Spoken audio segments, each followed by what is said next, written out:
que c'est toi qui nous sauves nous. C'est toi qui nous bénis nous. Et c'est toi qui nous guéris nous, Seigneur.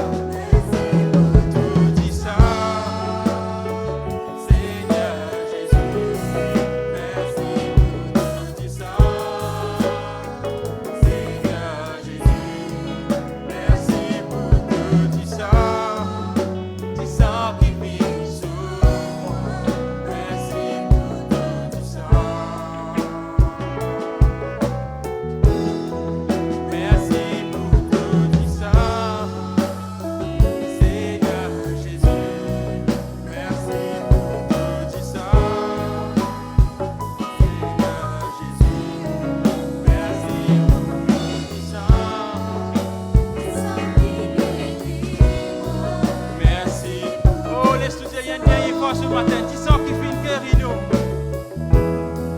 Merci pour tout, tu sens.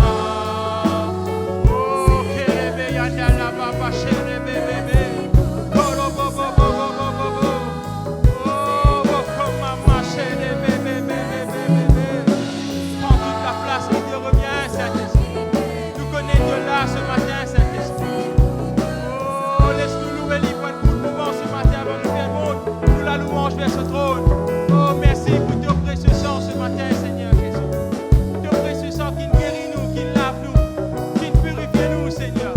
Oh, ce matin, Seigneur, c'est ton douceur qui fait beau loin de la croix pour nous, papa. Et nous là avec un cri reconnaissance, âme avec ton peuple, Seigneur. Pour dire toi combien nous comptons toi, Seigneur. Pour dire toi merci pour tout ce qui te fait pour nous, papa. Nous connaissons la bouche de trop petit, Seigneur, pour remercier toi. Mais avec un cri reconnaissance, Seigneur. Nous les disons toi merci, papa.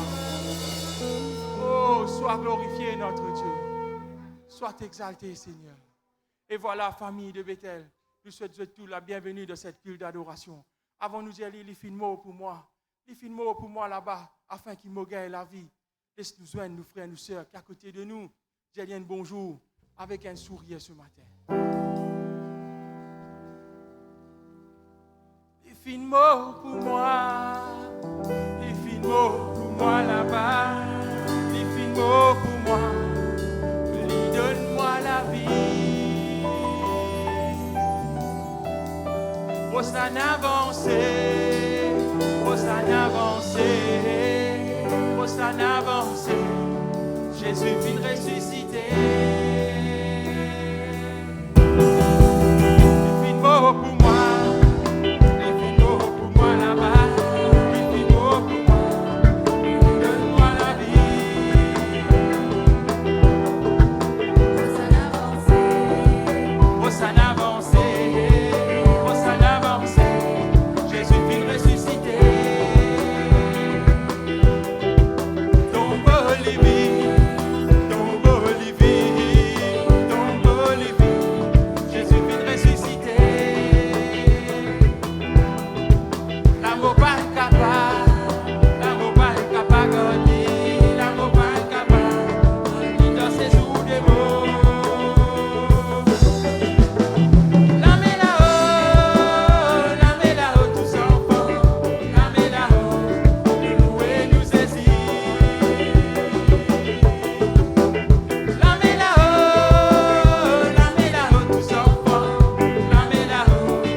ce matin.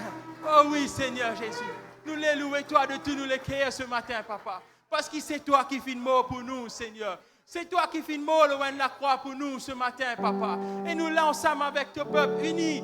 Un seul l'équerre, un seul la voix, papa. Parmi nous, pena race, pena couleur, Seigneur. Nous les adorons toi comme une seule famille en Christ, Seigneur. Parce que c'est tout seul qui sauve nous, papa. Tu sauves-nous de la boue de nos péchés, Seigneur. Nous n'sommes plus esclaves de la peur ce matin, Seigneur Jésus. Nous finissons délivrer ce matin de nos ennemis, papa. Et nous les reçus ensemble avec ton peuple, Seigneur. Nous les disons, toi, combien nous comptons toi, papa. Combien nous les adorons toi ce matin, Seigneur Jésus. Oh, oh, merci notre Dieu. Prends toute la place qui te revient ce matin, Seigneur Jésus. Et tente la main puissante dans chacun d'entre nous qui l'a, Seigneur.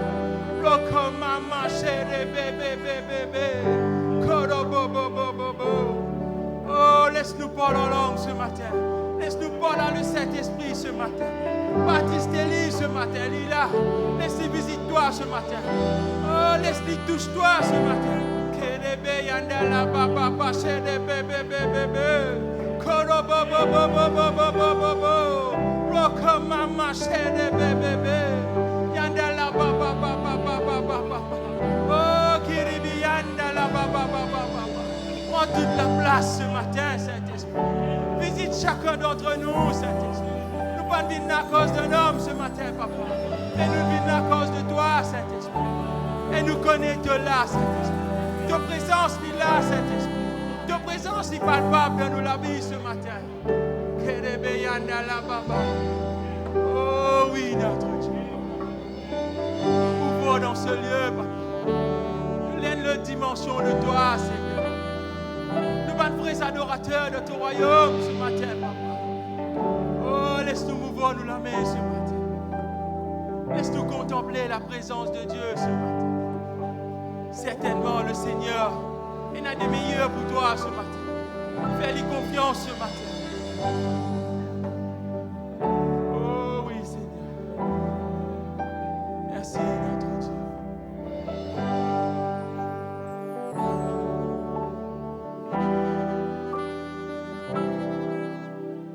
Tu m'as ébloui par tes mélodies. Tu m'entoures d'un chant d'amour, chant de délivrance devant mes ennemis. Toutes mes craintes s'enfuient. Tu m'as ébloui par tes mélodies.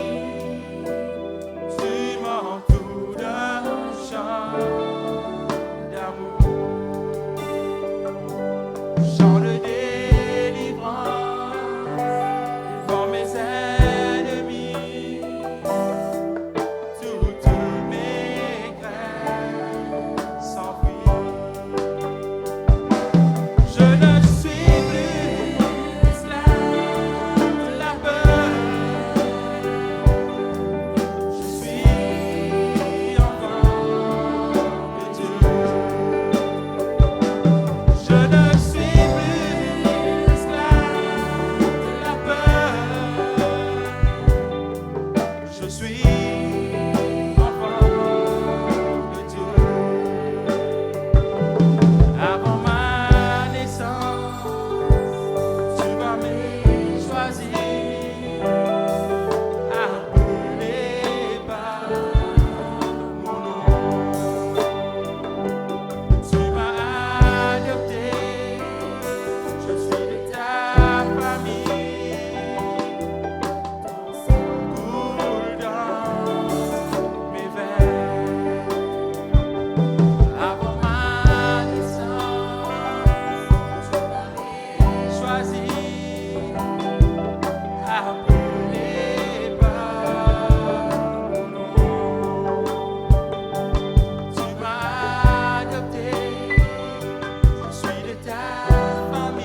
sea. You split the sea so I could walk right through. My feet are drowned.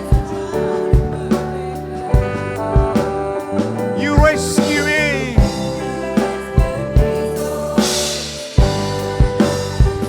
I am a child. You délire encore, you split the sea. You split The sea. so I could walk right Oh, yes, Lord. through. Perfect love. Hallelujah. You rescue me so I could stand free. I'm a child. I'm no longer a slave to fear.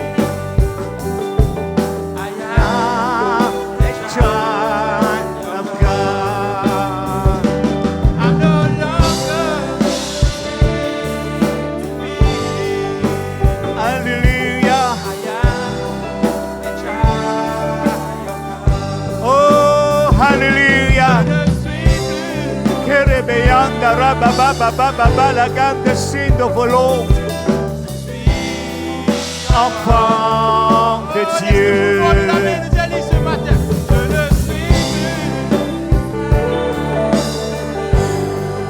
Ouais, plus, je suis enfant de Dieu.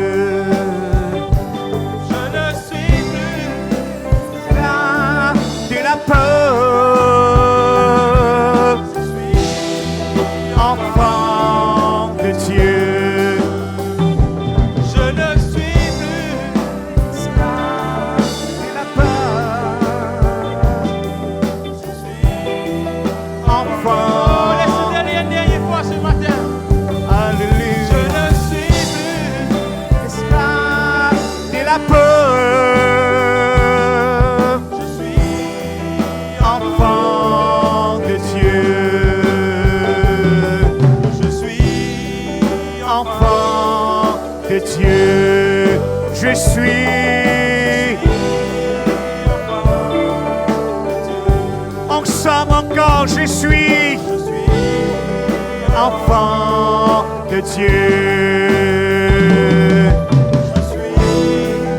Enfant de Dieu. Hallelujah, hallelujah, hallelujah.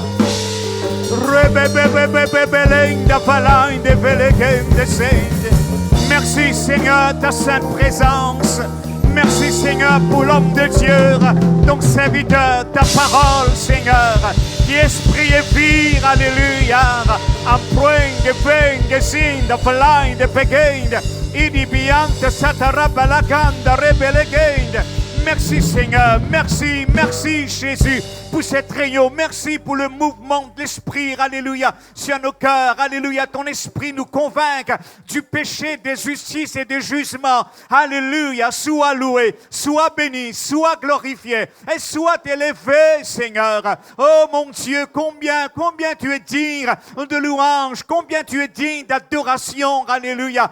Merci pour ta présence palpable, merci pour ta présence réelle Seigneur, au nom de Jésus. Merci, alléluia, pour ta parole. Alléluia. Amprenge, benge, sindo, volonde, pagande, sende, velende, iribiante, satarabalagande, sende, velegende, sende. Je suis enfant de Dieu. Alléluia. Sois béni, sois loué, sois glorifié et sois exalté, Seigneur. Merci, Jésus. Merci, notre Dieu. Alléluia, alléluia. Amen. Nous prenons place, alléluia, et voilà mes frères et sœurs, nous saluons tout le monde dans le nom merveilleux de Jésus. Amen. Alléluia. Est-ce qu'on sent nous lève-nous la main, nous dit alléluia. Alléluia. Avant nous passons à la parole de Dieu, nous pourrions une courte vidéo, seulement pour 3 minutes, et puis nous passe l'homme de Dieu dans le nom de Jésus. Lumière et son, s'il vous plaît.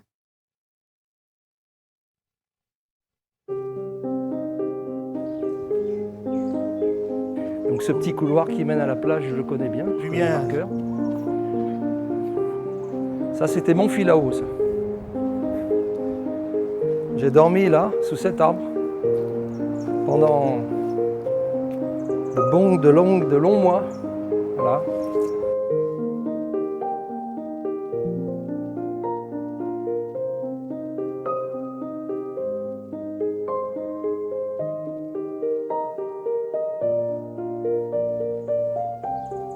Je m'appelle Cyril Tanto, j'ai 53 ans. J'habite sur la région de Saint-Paul. Je suis l'aîné d'une famille de 3 enfants, d'une fratrie de 3 enfants. J'ai 2 sœurs plus jeunes et j'avais 16 ans quand mes parents, se disputant quotidiennement, se sont séparés. Ça m'a meurtri, ça m'a blessé profondément et je me suis malheureusement réfugié là où il ne fallait pas. Je me suis replié sur moi-même et le souci que j'ai rencontré, c'est que, comme je le disais, je me suis réfugié là où il ne fallait pas. J'ai commencé à sortir le soir, à rentrer tard, à essayer de trouver de la distraction, à essayer de trouver de la consolation. Et c'est à ce moment-là que j'ai commencé à toucher à tout ce qui est devenu des addictions pour moi. À l'époque, j'étais dominé par la drogue, par la solitude, par toutes sortes d'addictions, la cigarette, l'alcool. Et je venais de passer un temps d'errance où j'étais sans domicile fixe pendant 8 mois sur la région de la Saline-les-Bains. Je dormais ça et là, je dormais sous les fils à eau et je vivais de la vente de pralines et de colpistaches que je vendais aux touristes et aux vacanciers. C'est à l'âge de 23 ans que j'ai pour la première fois entendu l'Évangile sur cette même ville de Saint-Paul. Après avoir entendu l'Évangile, j'ai été profondément touché dans mon cœur. Et la seule chose que j'ai retenue de la prédication du message, la prédication de la croix, c'est que Jésus m'aimait. Je croyais qu'il existait, mais je ne savais pas qu'il avait cet amour pour moi, cet amour personnel. Et j'ai cru dans cet amour. On m'avait offert une Bible. Et la seule addiction qui me dominait, je dirais le plus, parce que j'ai demandé à Dieu de me délivrer de l'alcool, de la cigarette. La seule addiction, c'était le zamal, c'était donc la marijuana. Et j'avais dans une main la Bible et dans une autre main donc le zamal, et il fallait que je fasse un choix. Et je me rappelle en octobre de l'année 1993, j'ai été convaincu dans mon cœur de péché. J'ai été convaincu profondément qu'il fallait que je me repente et que je demande pardon à Dieu de ces égarements à répétition. Et c'est ce jour-là que le Seigneur s'est vraiment révélé dans sa puissance à mon cœur. Il m'a délivré instantanément de cette addiction. Je plantais, j'en avais dans ma cour, puisque je louais une petite maison dans les Hauts-de-Saint-Paul. Et j'ai arraché toute cette plantation-là, j'en suis séparé complètement. Je l'ai arraché à la fois dans mon cœur, Dieu l'a arraché dans mon cœur et moi je l'ai arraché dans ma cour, si je puis dire. Et j'ai goûté à cette vie nouvelle. Je suis retourné à l'Assemblée, j'ai décidé de me faire baptiser, voilà, pour le pardon de mes péchés. Depuis ce jour, je marche avec le Seigneur. J'ai ensuite trouvé un travail avec un contrat à durée indéterminée. Ça m'a permis de pouvoir me lancer dans un projet de mariage. Dieu m'a donné une tendre épouse, 3 enfants, 2 garçons, une fille qui sont grands maintenant. Dieu m'a donné de construire une maison, de devenir propriétaire, alors que quelques années auparavant, 5 ou 6 ans auparavant, j'étais dans la rue, j'étais SDF. Donc comme quoi le Seigneur est capable de tout changer, de tout bouleverser, et c'est lui qui bénit. Je bénis le Seigneur pour le pardon de mes péchés et pour la vie éternelle. Je crois que Jésus m'a pardonné. Je crois que Jésus est mon sauveur, qu'il est vraiment le Seigneur de ma vie, et je bénis son nom.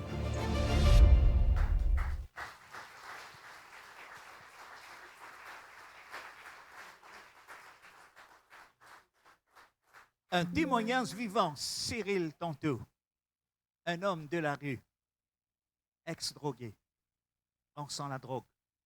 Aujourd'hui, pasteur d'une grande église à Saint-Denis. Et cet homme de Dieu est au milieu de nous. Acclamons le Seigneur, nous invitons le frère.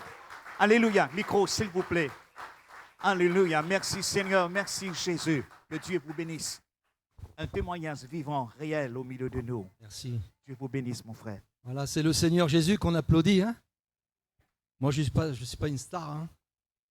Les filmants pour moi. Les filmants pour moi là-bas, sur Golgotha.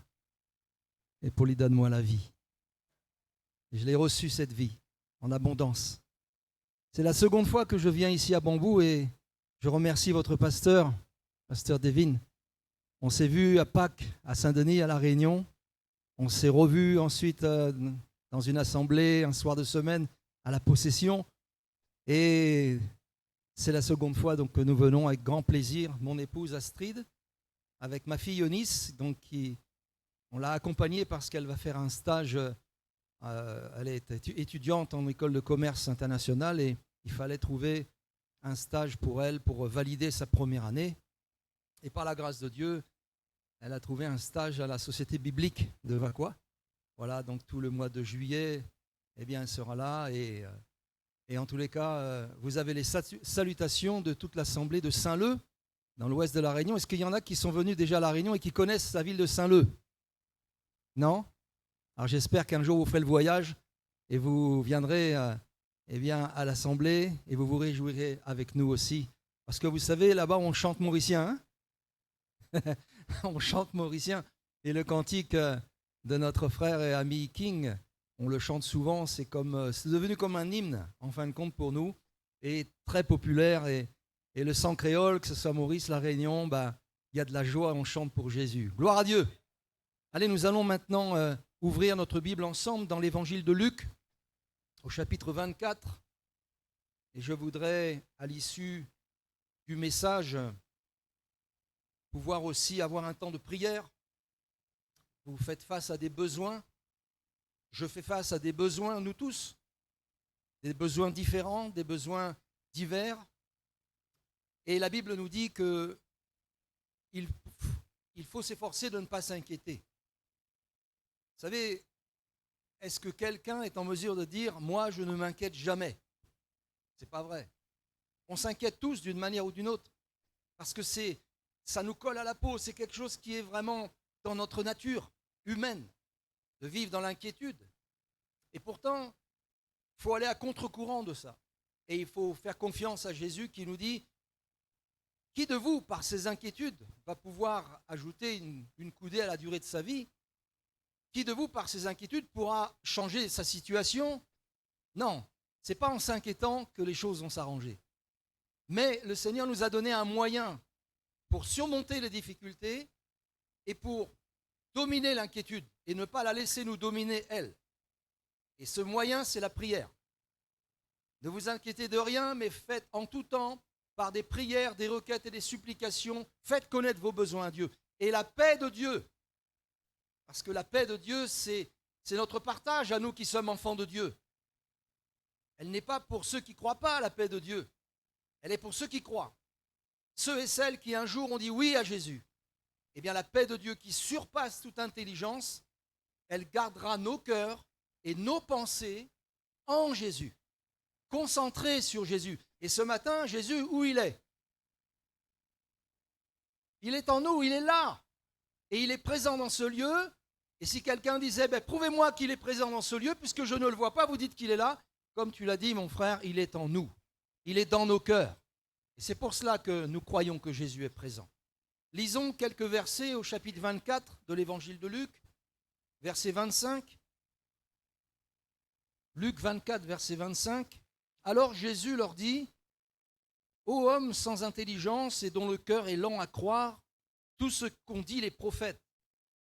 Ne fallait-il pas que le Christ souffrit ces choses et qu'il entrât dans sa gloire? Et commençant par Moïse et par tous les prophètes, il leur expliqua dans toutes les Écritures ce qui le concernait.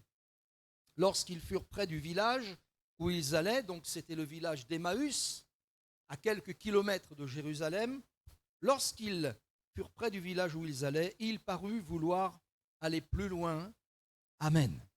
Et je vais vous inviter à garder vos cœurs concentrés sur ce verset 28 qui s'affiche là, où il est dit à la fin de ce verset, il parut vouloir aller plus loin. Je crois que le Seigneur veut sans cesse, sans arrêt, entraîner son Église à aller plus loin, à ne pas rester figé, à ne pas camper sur sa position en disant « là, nous les bien, nous la toutes, nous les bien ». Non.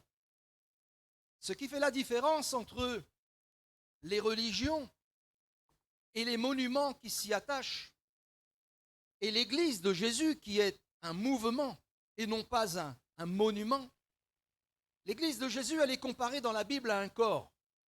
Et ce corps n'est pas une statue que l'on vient prendre en photo en disant « eh bien, j'ai visité tel lieu, c'était touristique ». Non, non, l'Église n'est pas un corps figé. L'Église, c'est un corps en mouvement. Et je ne sais pas, pour vous ni pour moi, quels membres je compose dans le corps de Christ. Bien sûr, je connais ma fonction de pasteur, mais avant d'être pasteur, je suis chrétien, comme vous. Nous sommes chrétiens. Et Jésus a dit qu'il est la tête et que nous sommes le corps. Et l'Église, c'est un corps qui est en mouvement. Et Jésus, qui est la tête, dit au corps, je veux aller plus loin. Je vais t'entraîner à aller plus loin. Et comme nous parlons spirituellement ce matin, aller plus loin dans quoi? Dans la prospérité matérielle? Dans la bénédiction pour que les comptes de l'Église soient toujours remplis? C'est pas ça. Non, c'est pas significatif. Ce que Jésus veut nous entraîner, et dans le domaine dans lequel il veut nous entraîner à aller plus loin, c'est dans la foi, c'est dans l'espérance, et c'est dans l'amour. Parce que ça, c'est son œuvre. Il y a 3 choses qui demeurent dans la vie d'un croyant, dans ta vie, mon frère et ma sœur, dans ma vie. Ces 3 choses, nous le connaissons, c'est écrit dans 1 Corinthiens 13, verset 13. Ces 3 choses qui demeurent, c'est la foi, l'espérance et l'amour. La plus grande des choses, c'est l'amour. Ces 3 choses qui demeurent dans la vie de chaque enfant de Dieu, ce sont des choses essentielles sur lesquelles il faut qu'on travaille, dans lesquelles il faut qu'on s'affermisse et qu'on s'enracine. Et vous voyez, je suis venu, et désolé du retard, j'ai mis un peu de stress dans le cœur du pasteur Devin, mais on s'était mis d'accord et je viens. Et malgré le petit retard, parce que comme on est logé dans les Hauts, à Curpipe, il y a beaucoup de pluie là ce matin et je conduis plus doucement que d'habitude, parce qu'il y a des gros trous sur la route. Je n'ai pas envie d'abîmer la voiture de location. Mais ce que je voulais dire par là, c'est qu'en arrivant depuis Cascavel, tous ces arbres majestueux, centenaires, que les générations avant nous ont vu peut-être déjà aussi grands qu'on les voit, tellement ils sont anciens. Ces arbres, ils n'ont pas toujours été majestueux, aussi grands qu'on les voit. Il a bien fallu qu'un jour quelqu'un les plante, qu'ils soient tout petits. Et puis ils se sont développés. Et puis les racines qui portent ces arbres, on ne les voit pas. Mais elles sont encore plus impressionnantes s'il fallait les voir, s'il fallait prendre l'arbre et le mettre à l'envers. Vous savez qu'un peu comme certains disent à Madagascar, les baobabs de Morundave, eh bien c'est comme des arbres qu'on a mis à l'envers. Un peu le feuillage et les branches ressemblent à des racines. Mais non, non, Dieu l'a créé comme cela. Et ce que je veux dire, c'est que ces arbres ont des racines qui les portent. Et au fil des jours, des saisons, des années, je ne vais pas dire des siècles, mais il y en a qui certainement ont plus d'un siècle, ont vu leurs racines se développer, aller toujours plus loin, en profondeur, pour que dans les moments de difficulté, les moments de sécheresse, les moments où la pluie ne tombe pas, ne tombe plus, et où eh bien, la canne à sucre, elle a soif, où les végétaux, les fleurs et toutes ces cultures ont soif, ces arbres restent verts. Leur feuillage reste intense parce qu'elles ont des racines qui sont très profondes, qui sont allées toujours plus loin dans le sol. Et c'est ça qui leur est bien profitable et qui permet bien qu'ils vivent encore. Jésus veut nous entraîner plus loin dans la foi, plus loin dans l'espérance, plus loin dans l'amour. Je vais m'arrêter simplement sur la foi. Ensuite, courtement, parce que je dois respecter un timing, courtement, nous parlerons de l'espérance et puis de l'amour qui est indispensable.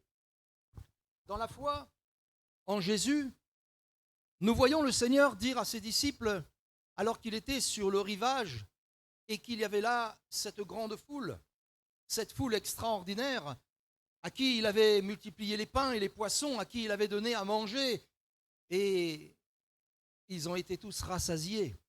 Jésus a pris ses disciples et leur a dit, allons, passons de l'autre bord. Allons plus loin, ne restons pas en cet endroit. Vous avez vu, certes, la puissance du Seigneur, du Très-Haut, accomplir des miracles et donner des pains et des poissons à des milliers de gens. Mais, ayant choisi ses disciples, les ayant appelés à une fonction, à une œuvre, à un avenir spirituel extraordinaire, il continuait sa formation avec eux et il leur a dit, allons, passons de l'autre bord. Et vous savez comme moi ce qui s'est passé lorsqu'ils sont montés dans la barque et qu'ils ont commencé à naviguer. Jésus, certainement fatigué, parfaitement humain, donc fatigué aussi de l'œuvre qu'il accomplissait, se reposait et il s'est même endormi dans la barque. Et au beau milieu de la nuit, la barque a été prise dans une tempête terrible. Et ils ont réveillé le Seigneur en disant, Seigneur, Seigneur, tu ne t'inquiètes pas de ce qu'on est en train de mourir? Et Jésus, s'étant réveillé, se mit debout et menaça la mer et le vent, et le calme revint. Alléluia. Et ils sont arrivés de l'autre bord. Parce que ce que Jésus avait dit, ce n'était pas une parole qui était appelée à échouer. Mais lorsque Dieu parle, la chose arrive. Toujours. Face à ta difficulté, le Seigneur t'a certainement donné une parole. Une parole au moment où tu es entré dans une phase de difficulté et d'épreuve pour ta vie. Cette parole, tu l'as reçue de lui. Je voudrais non pas te donner un conseil, mon frère, ma sœur, mais t'encourager à serrer cette parole dans ton cœur. Parce que cette parole que Dieu t'a donnée, c'est elle qui te soutient et qui te fera traverser ton épreuve et t'en faire triompher. Alléluia. Parce que quand Dieu parle, sa main l'accomplit. Passons de l'autre bord, dit-il. Et ils y sont arrivés. Jésus voulait les entraîner plus loin dans la révélation de sa divinité, plus loin dans la révélation de sa puissance, et plus loin dans la révélation de son amour. Et puis, un jour, il a pris trois d'entre eux les disciples. Il y avait Pierre, il y avait Jacques et il y avait Jean. Et il les a emmenés sur une haute montagne. Selon les théologiens et quelques commentateurs bibliques, cette montagne serait la montagne de l'Hermon. Et située au nord d'Israël et même au Liban en réalité. Et lorsque dernièrement il y a eu des conflits, parce qu'il y en a en permanence, des conflits au niveau du Liban, cette montagne a été reprise par l'armée israélienne parce qu'elle est stratégique, cette montagne. Elle est très élevée. Et il y a de cette montagne toute une histoire biblique dont je n'ai pas le temps de mentionner ce matin, mais cependant, il paraîtrait que cette montagne soit la montagne où Jésus a entraîné ses disciples à monter et a été transfiguré sous leurs yeux. C'était une haute montagne, comme elle, la plus haute d'entre toutes. Et pourquoi l'a-t-il fait? Pourquoi l'a-t-il choisi ces trois disciples et les a-t-il entraînés avec lui pour qu'ils puissent voir des choses ineffables et glorieuses? Parce que Jésus voulait les entraîner à aller plus loin dans la révélation de sa personne, de sa divinité, de son éternité. Car la Bible nous dit, et Pierre va dire cela, et on pense que Pierre aussi l'a dit, non pas de lui-même, mais il a dit cela comme une révélation du Père. Un peu comme quand Jésus a dit, mais qui dites-vous que je suis, vous mes disciples? Et personne n'a pu répondre, il n'y a que Pierre qui a pris la parole, et Simon-Pierre a dit, tu es le Christ, le Fils du Dieu vivant. Et Jésus a dit, tu es heureux, Simon-Pierre, parce que ce que tu viens de dire, ce n'est pas la chair et le sang qui te l'a révélé, c'est mon Père qui est dans le ciel. Et vous voyez, sur la confession de Pierre, cette parole qui est sortie de la bouche de Simon-Pierre, Jésus a dit, ce que tu viens de dire, c'est une pierre qui vient d'être posée. Ta déclaration est une pierre qui vient d'être posée. Et sur cette pierre, je bâtirai mon église. Sur cette déclaration, aussi simple, mais aussi pure et vraie et puissante venant de Dieu, je bâtirai mon église. Ça veut dire que vous et moi, nous avons aussi un jour dans notre vie déclaré que Jésus est le Christ, qu'il est le Fils du Dieu vivant. Pierre, ce même homme, a été entraîné à voir la gloire de Dieu. Et puis à un moment donné, il a vu Jésus, comme Jacques et Jean avec lui, ils ont vu Jésus dans un éclat de blancheur immaculée. Ils l'ont vu transfiguré. Oh, ces mots ne peuvent à eux-mêmes décrire vraiment la gloire qu'ils ont vue. Mais ils ont vu aussi deux hommes avec Jésus. Et Pierre va dire, veux-tu, Seigneur, qu'on dresse 3 tentes, une pour toi, une pour Moïse et une pour Élie? Comment a-t-il su que ces hommes étaient Moïse et Élie? Il ne les avait jamais vus de ses yeux, parce qu'il a vécu bien après eux. Comment a-t-il considéré cela? Comment a-t-il cité cela? La réalité, c'est que Dieu le Père lui a révélé des choses extraordinaires. Alors bien sûr, quand ils sont redescendus, Jésus leur a dit, n'en parlez pas. Ce que vous avez vu là, n'en parlez pas maintenant. Plus tard, vous en parlerez. Et s'ils n'en avaient jamais parlé, ça ne sera pas écrit dans la Bible et on ne saurait même pas que ça s'était passé. Mais ils en ont parlé. Et qu'est-ce qu'ils en ont déduit? Qu'est-ce qu'ils en ont, je dirais, qu'est-ce qu'ils ont compris là-dedans? Ils ont compris que le Seigneur voulait les entraîner plus loin. Amen. Jésus un jour a invité Pierre à venir avec lui marcher sur l'eau. Et dans cette nuit agitée par les flots et par le vent, la Bible nous dit, Matthieu 14, versets 25 à 30, il nous est dit qu'ils ont vu Jésus marcher sur l'eau. Ils ont eu peur. Ils ont été saisis de frayeur parce qu'ils pensaient voir là un fantôme, un esprit. Et Jésus leur a dit, n'ayez pas peur, c'est moi, c'est moi. Et quand Simon-Pierre a entendu la voix du Seigneur et qu'il a vu que c'était le Seigneur qui marchait sur l'eau, il a dit, Seigneur, si c'est toi, ordonne que je vienne vers toi et que je marche sur l'eau. Parce que, pourquoi Jésus a-t-il révélé, s'est-il manifesté de la sorte? Parce que Jésus voulait les entraîner plus loin. Et il y en a un parmi les 12 qui a saisi l'opportunité d'être entraîné plus loin avec le Seigneur. Oh, il ne l'a jamais regretté. Et plus tard, ils ont dû dire, Pierre, quand même, tu es le seul à pouvoir marcher sur l'eau, toi. Eh oui, tu as saisi l'opportunité. Il y avait des difficultés.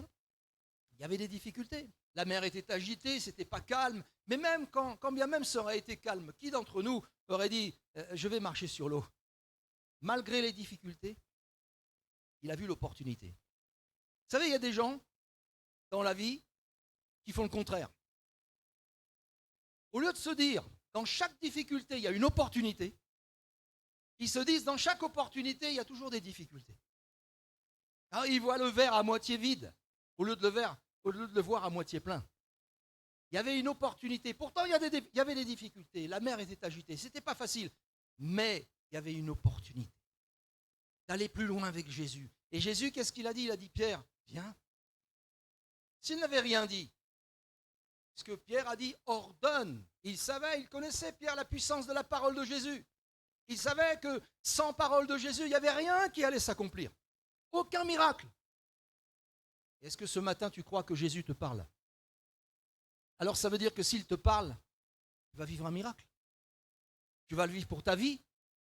Tu vas le vivre pour la vie d'une tierce personne pour qui tu es venu prier pour elle, parce que cette personne, elle est peut-être à l'hôpital, elle est peut-être dans sa chambre, sur son lit de douleur. Et tu es venu et tu veux intercéder pour elle parce que tu aimes cette personne. Tu es un peu comme ces 4 hommes qui viennent et qui mettent le malade au pied de Jésus. Tu viens l'apporter au pied du Seigneur.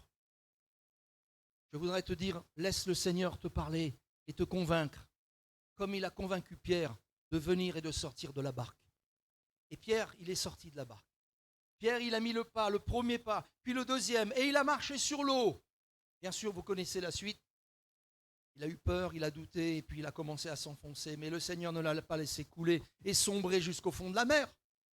Il l'a tenu par la main, il l'a relevé, et ils sont rentrés tous les deux, non pas à la nage, mais en marchant sur l'eau. De nouveau. Parce que quand on est au contact de Jésus, on est dans le surnaturel. On vit au quotidien le surnaturel. Et quand bien même, le doute viendrait, la peur viendrait de nouveau, le Seigneur nous relèvera et nous dira, continue, je veux t'entraîner à aller plus loin parce qu'il y a des miracles pour ta vie. Vous savez pourquoi nous disons que Jésus nous rappelle cela et pourquoi nous proclamons qu'il y a des miracles? Voici les miracles qui accompagneront ceux qui auront cru. Est-ce que vous êtes de cela? Je suis avec vous, comme vous. Nous faisons partie de ceux qui ont cru. Les miracles sont pour qui? Ils sont pour ceux qui ont cru. Alléluia. Quand bien même nous viendrions à douter dans notre vie chrétienne, quelque chose se passe, un combat, une lutte à l'intérieur, le Seigneur nous voit. Et le Seigneur, dans son amour et dans sa puissance, ne nous laissera pas comme ça, ne nous laissera pas livrer à nous-mêmes. Il nous relèvera, il nous dira maintenant, lève-toi, prends courage. Amen. Amen.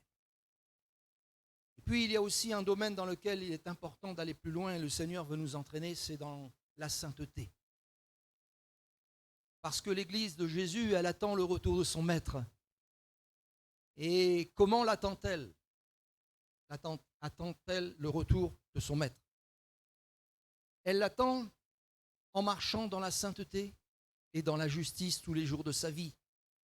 Comme c'est écrit dans Luc chapitre 1er, versets 68 à 75, où Zacharie, le père de Jean-Baptiste, va dire, rempli du Saint-Esprit à ce moment-là, « Béni soit le Seigneur, le Dieu d'Israël, de ce qu'il a visité et racheté son peuple et nous a suscité un puissant sauveur. Et ce puissant sauveur, il est de la maison de David, son serviteur. Comme il l'avait annoncé par la bouche de ses saints prophètes des temps anciens, un sauveur qui nous délivre de nos ennemis et de la main de tous ceux qui nous haïssent. C'est ainsi qu'il manifeste sa miséricorde envers nos pères et se souvient de son alliance, sa sainte alliance, selon le serment par lequel il avait juré à Abraham, notre père, de nous permettre, après que nous serions délivrés de la main de nos ennemis, de le servir sans crainte, en marchant devant lui dans la sainteté et dans la justice tous les jours de notre vie. Amen. Cette parole de Dieu, elle est réalité dans la vie de l'Église. Après que nous serions délivrés de la main de notre ennemi. La Bible nous dit que Jésus a effacé l'acte dont les ordonnances nous condamnaient. Nos péchés ont été pardonnés. Nous avons été réconciliés avec le Père par le sang de Jésus, son Fils, son agneau, notre Sauveur. Et il a dépouillé les autorités, les dominations, et il les a livrées publiquement en spectacle, en triomphant d'elles par la croix. Maintenant que tout est accompli, le Tétélestai, où Jésus l'a proclamé lui-même sur la croix en donnant sa vie, tout est accompli. Nous sommes en mesure aujourd'hui d'attendre son retour dans une vie de justice et de sainteté. Il veut nous entraîner plus loin. Il y a des combats et des luttes pour chacun d'entre nous. Vous avez vu mon témoignage, vous l'avez entendu. Je suis conscient aussi que ces choses qui m'ont dominé par le passé resteront des domaines sur lesquels le diable voudra me tenter, voudra m'attaquer. Il ne m'attaquera pas sur mes points forts. Il m'attaquera sur mes points faibles. Il essayera de me vaincre de nouveau sur ces choses-là. Mais je me dois de veiller et de prier. Je me dois de ne jamais crier victoire avant l'heure. Je me dois de veiller sur mon propre cœur parce que c'est de lui que viennent les sources de la vie. Je me dois d'être vigilant et prudent. Jésus a dit, veillez et priez afin que vous ne tombiez pas en tentation. Vous savez, quand quelqu'un a été délivré par la grâce de Dieu et que de nouveau il tombe, il retombe, il est toujours pire qu'avant. Et c'est pour cela que nous devons non pas redouter, non pas craindre, non pas avoir peur, mais nous devons au contraire veiller quotidiennement sur notre marche. L'église que Jésus va venir chercher, c'est son église. L'église qu'il va venir chercher, c'est une église sainte, pure, irrépréhensible, pour la faire paraître devant le Père. Alléluia! Cette église, c'est vous, c'est moi, qui devons veiller chaque jour.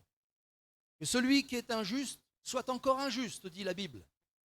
Mais que celui qui est souillé se souille encore, dit la Bible. Mais que le juste pratique encore la justice. Et que celui qui est saint se sanctifie encore. Nous faisons partie de cette deuxième partie du verset 11 du chapitre 22 de l'Apocalypse. Que celui qui est juste pratique encore la justice, sans se lasser, sans se décourager, sans se dire à quoi bon, à quoi ça sert, est-ce en vain? Ce n'est jamais en vain que nous travaillons pour le Seigneur. Et permettez-moi de vous dire, mes frères et mes sœurs, que le travail que nous avons à faire, c'est un travail sur nous-mêmes. En premier lieu, toute fonction, tout service que nous pouvons accomplir pour le Seigneur, rappelons-nous que c'est en pur don de Dieu que nous l'avons reçu. Et nous accomplissons les œuvres qu'il a préparées d'avance, simplement parce que nous sommes l'ouvrage de Christ. Et nous n'avons jamais l'occasion et nullement l'occasion de nous glorifier de ce que nous faisons. Non, nous devons simplement nous dire, Seigneur, je suis ton serviteur, ta servante, tu m'as sauvé par grâce, et ce que tu me permets de faire dans l'église et même en dehors, parce que le service ne se limite pas seulement dans les murs de l'assemblée. Nous sommes des serviteurs en tout temps, H24, 7 sur 7, partout. Lorsque nous sommes au travail, lorsque vous êtes au travail, moi je ne suis plus dans ce monde séculier où j'ai un patron, où j'ai des collègues de travail, où j'ai une tâche à accomplir. Non, j'ai un patron, oui, mais c'est Dieu. Et je me dois d'être sérieux. Mais vous voyez, je comprends, parce que j'ai vécu avant le ministère à plein temps, de pastoral à plein temps, j'ai connu ce qu'est le travail de l'entreprise. Et je sais que ce n'est pas facile pour vous. Mais dites-vous bien que lorsque vous allez au travail et que vous allez accomplir votre devoir d'employé, de salarié, vous servez le Seigneur. Vous servez le Seigneur dans la société où vous êtes. Et le nom de Jésus est glorifié. Il le sera si vous vous efforcez de bien vous comporter, d'avoir la bonne attitude, d'arriver avant l'heure et même des fois de faire un peu plus. C'est le témoignage de Jésus. Et ça fait aussi partie de la vie d'adorateur et d'adoratrice de Jésus. Pas seulement de louer. Bien sûr, la louange, c'est merveilleux. Mais elle ne se limite pas à l'adoration à la louange. L'adoration s'élargit bien plus. Et nous sommes adorateurs de Dieu partout où nous sommes, y compris lorsque nous servons le Seigneur dans des tâches professionnelles, matérielles ou autres. Ça, c'est notre vie. Que celui qui est saint se sanctifie encore. Dans un monde aussi souillé, aussi pervers, aussi sale, aussi impur que le nôtre, où le péché s'intensifie, se banalise, où Jésus nous dit, attention, parce que dans les derniers temps, l'iniquité va s'accroître. Et l'amour du plus grand nombre va se refroidir. Et il ne faut pas que l'amour qui est en nous vienne à se refroidir. Il faut que nous soyons renouvelés. Et pour cela, Jésus veut nous entraîner plus loin dans cette vie de sainteté. Alléluia. Je rappelle qu'être saint, et nous le sommes, c'est avoir été mis à part par Dieu. C'est ça la sainteté, c'est être mis à part. Dieu nous a choisis et nous a mis à part pour lui, pour sa gloire, pour son œuvre et pour son nom. Amen, la sainteté de son nom. Nous sommes comme ce sacrificateur à Aaron, qui a été le premier souverain sacrificateur du temps de Moïse. Et le souverain sacrificateur à Aaron, lorsqu'il entrait dans le lieu saint, et qu'il y avait là au fond du rideau, du voile, l'autel des parfums, il y avait sur sa droite la table des pains de proposition et sur sa gauche le chandelier à 7 branches, et qu'il entrait une fois l'année dans le lieu très saint. Il avait l'éphod, il avait la tiare, et il avait cette petite lame d'or sur le front sur laquelle était écrit « Sainteté à l'Éternel ». Et il portait le nom du Seigneur. Et nous sommes aussi le peuple sur qui le nom du Seigneur est invoqué. Nous portons le nom saint de Jésus. Jésus veut nous entraîner encore, 3e point, dans le pardon, n'est-ce pas? Peut-être que quelqu'un ce matin a besoin du secours de Dieu pour que le Seigneur l'aide à pardonner et à être libéré de sa rancœur et de son amertume. Vous vous rappelez de ce que l'apôtre Pierre a dit dans Matthieu 18, 22 ? Seigneur, quand quelqu'un va m'offenser dans une journée 7 fois, je dois lui pardonner 7 fois ? Je ne sais pas pourquoi il a posé précisément cette question, Simon-Pierre, mais il a quand même été précis dans sa question, n'est-ce pas ? Il n'a pas dit 5 fois, il n'a pas dit 3 fois, il a dit 7 fois. Je ne saurais vous dire pourquoi. Mais en tous les cas, c'était sa manière de penser, de raisonner. Et Jésus n'a pas été contre sa manière de raisonner. Il n'a pas dit, écoute Simon-Pierre, ta question, elle ne vaut rien du tout, c'est inutile, pourquoi tu poses cette question, c'est stupide. Non. Parce qu'il y avait un besoin dans son cœur. Et Jésus, il connaissait le besoin de Simon-Pierre. Il le connaissait. Il le voyait. Il savait que Pierre avait certainement, je dirais, une faiblesse sur ce domaine et qu'il était encore dominé par quelque chose qui le rongeait à l'intérieur, comme l'amertume, comme la rancœur, comme le refus de pardonner. Et Jésus lui a répondu, et vous savez ce qu'il lui a répondu ? Je ne te dis pas de pardonner 7 fois, mais je te dis de le pardonner 70 fois 7 fois. Est-ce que dans cette parole, dans cette réponse de Jésus, n'y a-t-il pas une volonté du Seigneur de l'entraîner plus loin ? Dans tout ce que nous avons vu, nous avons souvent pris l'exemple de Simon-Pierre, vous avez remarqué ? Simon-Pierre sur la montagne avec les autres, Simon-Pierre qui sort de la barque, Simon-Pierre qui réveille le Seigneur alors qu'il dort dans la barque et que la mer est agitée, Simon-Pierre au sujet du pardon. Et Jésus lui répond dans le but de l'entraîner plus loin et de lui montrer que par l'amour de Dieu, l'amour qui est répandu dans nos cœurs par le Saint-Esprit qui nous a été donné. Bien sûr que Simon-Pierre n'avait pas encore reçu l'Esprit, mais plus tard, il va le recevoir le jour de la Pentecôte, comme les autres. Nous l'avons reçu, le Saint-Esprit. Amen. Et pourquoi nous a-t-il été donné le Saint-Esprit ? Bien sûr, pour faire de nous des témoins. Bien sûr, pour faire de nous, des hommes et des femmes capables, de triompher de la puissance de l'ennemi. Bien sûr, pour faire de nous des hommes, des femmes capables de vivre dans la sainteté, parce qu'il est saint, le Saint-Esprit. Mais le Saint-Esprit, il a répandu dans nos cœurs l'amour de Dieu. Et l'amour de Dieu, si nous prenons la définition biblique de l'amour de Dieu, la charité, l'amour supporte tout. L'amour pardonne tout. L'amour croit tout. L'amour espère tout. Jésus a voulu entraîner Simon-Pierre dans une vie, je dirais, plus intense, plus profonde, dans l'exercice et la manifestation de l'amour de Dieu. Ce que tu n'es pas capable de faire, il est bien que tu le reconnaisses, mon frère, ma sœur. Mais dis-toi bien que quand on nous a offensés, toi ou moi, si nous essayons de pardonner, de régler les choses, de réconcilier sur la base de notre amour, ça ne tiendra pas. Il est préférable qu'on se rappelle que Jésus a répandu son amour dans nos cœurs par le Saint-Esprit qui nous a été donné. Et que c'est cet amour de Dieu qui est dans notre cœur qui nous permet d'aller plus loin et de passer sur les offenses, de ne pas tenir rigueur continuellement d'un mal, d'une offense, d'un péché qu'on aurait commis à notre égard. Et oui. Et je sais que je peux te dire, c'est facile, pasteur, tes paroles, elles semblent faciles, mais la réalité de ma vie, il est beaucoup moins. Et c'est là que justement je t'invite, mon frère, ma sœur, à placer ta confiance dans le Seigneur et à lui dire, Seigneur, viens me libérer, viens me délivrer du mal qui ronge mon âme, ma conscience, je veux qu'elle soit libérée de tout ça, être capable, de voir cette personne qui m'a offensé hier ou peut-être il y a de longues années, être capable de pouvoir la voir avec l'amour de Dieu, de pouvoir la regarder en face, de pouvoir être libre à son égard et de pouvoir aussi, maintenant, si j'ai tout pardonné, si je ne tiens plus aucunement rigueur, d'être capable de parler du pardon autour de moi, de pouvoir être crédible lorsque je vais parler de l'amour de Dieu. Amen. Parce que vous savez, je suis derrière ce pupitre, ce joli pupitre d'ailleurs, et je me dis, Cyril, tu es en train de prêcher à tes frères et sœurs de l'île Maurice, mais si tu as quelque chose contre quelqu'un, ton message, il ne sert à rien. Ton message, il est creux, il sonne creux.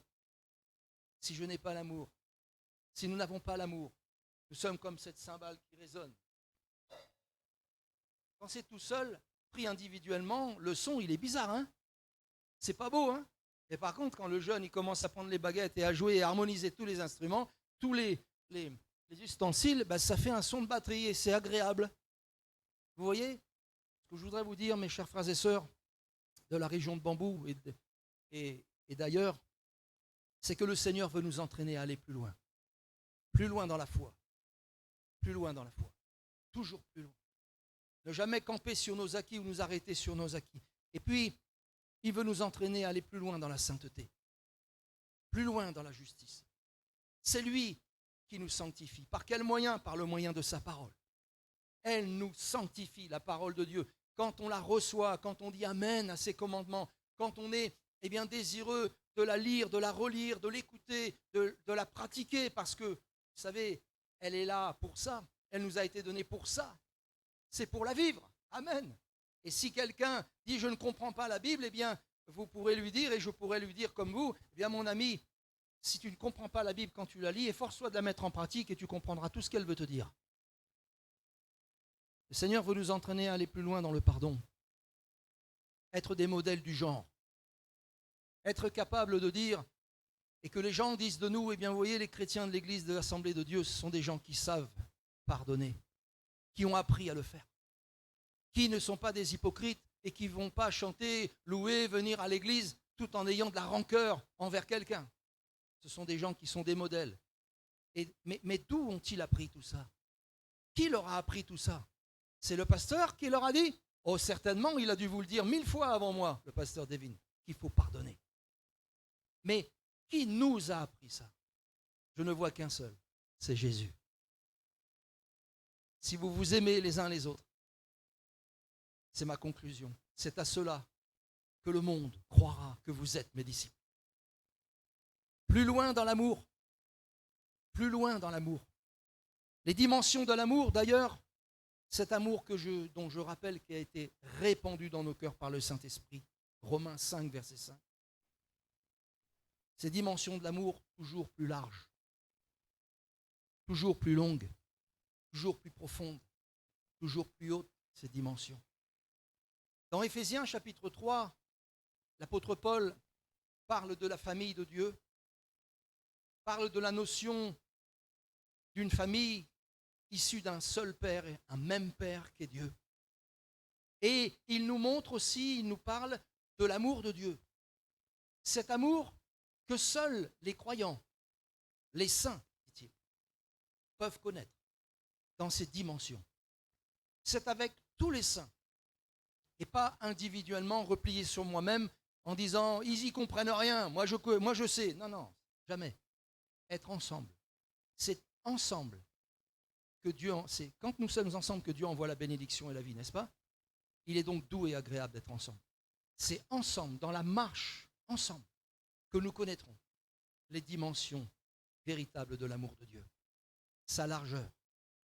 Cette vision de Dieu a toujours élargir cet amour à tous les hommes. Dieu a tant aimé le monde. Quel amour! Sa longueur. Vous savez, l'amour de Dieu, c'est une réalité de tous les temps.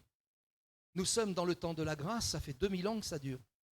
Avant vous, il y avait des chrétiens, avant moi, il y avait des chrétiens qui eux aussi aimaient le Seigneur et qui bénéficiaient de l'amour de Dieu dans leur cœur. Et ils ont aussi appris à connaître que cet amour n'était pas seulement pour leur génération, mais qu'elle était pour tous les hommes, quelle que soit la génération. Profondeur de l'amour de Dieu. La profondeur. Il est allé jusqu'au tombeau, jusqu'au séjour des morts. Il a quitté son ciel pour venir sur la terre des hommes. Quelle grâce, quel amour, une profondeur de cœur de Dieu unique que personne ne peut comprendre, mais simplement les saints peuvent connaître. Amen. Et puis cette dimension qu'est la hauteur de l'amour de Dieu. Jésus est sorti du tombeau. Jésus est ressuscité, il a été élevé, et maintenant qu'il est auprès du Père, il a fait la promesse d'attirer tous les hommes à lui. Quand j'aurai été élevé de la terre, j'attirerai tous les hommes à moi, dit Jésus. Alors, prenons courage ce matin. Et nous allons avoir un temps de prière. Et nous allons prier les uns pour les autres. Tel que tu es, mon frère, ma sœur, pourra aussi, dans ton cœur, te dire, Seigneur, non seulement je te prie pour moi, mais je te prie aussi pour mon frère qui est là, pour ma sœur qui est là. Je te prie pour celui ou pour celle qui a tant besoin de ta grâce. Et Jésus est le seul à connaître véritablement nos besoins. Souvent, nous disons, Seigneur, moi je sais ce que j'ai besoin, mais vous savez, nous ne savons pas vraiment ce que nous avons besoin. Jésus le sait bien mieux que nous. Et des fois, nous allons dire, Seigneur, c'est ça que j'ai besoin. Mais si Dieu va dire, ce n'est pas ça que je veux te donner en premier. Ce que je veux te donner, c'est autre chose de bien plus important que tu ne vois pas, mais moi que je vois dans ta vie. Un peu comme Jacob qui a lutté avec Dieu. Il ne s'attendait pas à ce que Dieu le bénisse ainsi. Et pourtant, Dieu lui a donné ce qu'il avait besoin. Amen. Courbons nos cœurs ensemble et rendons grâce à Dieu pour sa parole. Oh Seigneur, merci pour ta grâce. Merci pour ton amour et ta bonté. Nul n'est comparable à notre Dieu ce matin. Ce Dieu merveilleux qui nous a aimés de toute éternité, qui nous a sauvés, qui nous a délivrés de la mort éternelle, délivrés de la condamnation. Nous sommes enfants de Dieu. Nous sommes maintenant délivrés de nos peurs, comme nous l'avons chanté. Nous sommes délivrés de nos craintes, parce que nous sommes enfants de Dieu. Seigneur, nous sommes là aussi devant toi, désirant la manifestation de ta grâce, désirant la manifestation de ton amour, de venir, Seigneur, poser ta main sur nous, que ce soit pour un problème de santé, que ce soit pour un problème psychique, que ce soit pour un problème affectif, un problème relationnel, un besoin matériel. Seigneur, visite-nous ce matin par la puissance du Saint-Esprit, dans le nom précieux de Jésus. Alléluia. Jesus. Alléluia. Élevons nos voix tous ensemble, mes frères et sœurs. Et nous allons dans un instant prier pour vous, vous qui êtes malades, vous qui êtes souffrants. Mais élevons Dieu, louons-le d'abord. Remercions-le pour sa parole, parce que sa parole est vivante. Alléluia. Je voudrais demander aux musiciens de venir. Venez. Et vous allez pouvoir, accompagner avec un volume qui n'est pas trop fort.